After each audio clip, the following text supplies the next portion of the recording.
ख्याल से एक कन्फ्यूजन सा एक पैदा हो गया है। जो 55 करोड़ जो उसमें डिविजनल कमिश्नर कश्मीर और जम्मू को और डीसीज को दिया गया है, एक नोटिफिकेशन के तहत टूरिज़्म स्टेक होल्डर्स जितने भी हैं, जैसे शिकारा वाला और जो भी डेली अर्नर्स हैं, उसमें उनके लिए उसमें एक क्लैरिटी आ गई है। जहाँ तक मेरा ख्याल है कि बाकी जो स्टेक होल्डर्स हैं, जैसे ट्रांसपोर्ट रिलेटेड हमने पहले भी अपील की थी। पहले तो हम शुक्रिया अदा करेंगे कि उन्होंने कुछ अनाउंसमेंट की। अब टू व्हाट एक्सपेक्टेशन, लोगों की एक एक्सपेक्टेशन होती है और उस एक्सपेक्टेशन को कहाँ तक पहुँचने की एक कोशिश हो रही है। मुझे लग रहा है कि बाकी स्टेक होल्डर्स जो जितने भी सेक्टर हैं, जिसमें डेली अर्नर्स हैं, डेली वेजर्स हैं, उनका ख्याल कैसे रखा जाए, ये इसका ज़रूरी एक क्लियरिटी आनी चाहिए इन दिनों में। क्योंकि आप देखिए ट्रांसपोर्ट रहा, फिर हमारे आर्टिज़न और वीवर हैं हैंडीक्राफ्ट के साथ मुस्तलिक, तो वो लोग बैठे हैं, कोई काम नहीं है उनके पास। आप शॉपकीपर, जो छोटे छोटे शॉपकीपर या वेंडर हैं, मतलब एक क्लैरिटी जिस तरह अपनी टूरिज़्म स्टेक होल्डर की आ गई है, तो मैं एक्सपेक्ट कर रहा हूँ कि आज कल या एक दो दिन में ये क्लैरिटी हर सेक्टर के साथ जो भी डेली अर्नर्स हैं उनको रिलेटेड आना चाहिए।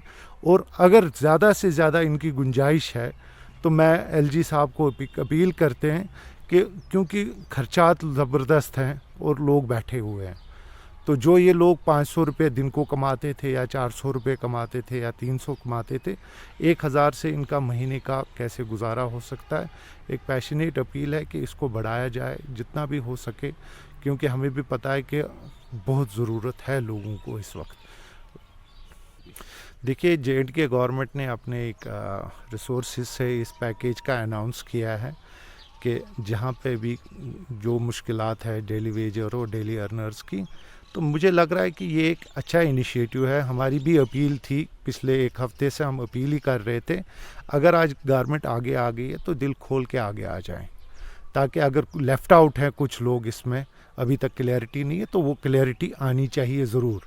और अगर इसको बढ़ाया भी जाए, एक नोटिफिकेशन में बढ़ाया जाएगा, तो कुछ कमी नहीं होगी। गवर्नमेंट के वसाइल बहुत हो सकते हैं, मगर हमें देखना होगा कि लोगों की जो ज़रूरियाती ज़िंदगी है वो कैसे चले, क्योंकि मुसीबत के टाइम पे ही गवर्नमेंट का एक एक्सपेक्टेशंस होती है ऐसे लोगों को। और हमें भी उम्मीद है, क्योंकि जब हमारे पास ये तबका ज़िंदा है तब जाके इकॉनमी चलती है, तब जाके मूवमेंट हो जाती है ऑन ग्राउंड। तो मेरे ख्याल से हमारा एक फ़र्ज़ बनता है, इखलाकी फ़र्ज़, कि इन लोगों को सपोर्ट करना। इस जब भी ऐसे मुसीबत के टाइम आ गए हैं तो हम फोर फ्रंट पे रहे हैं। आज की बात नहीं है, history is witness to it.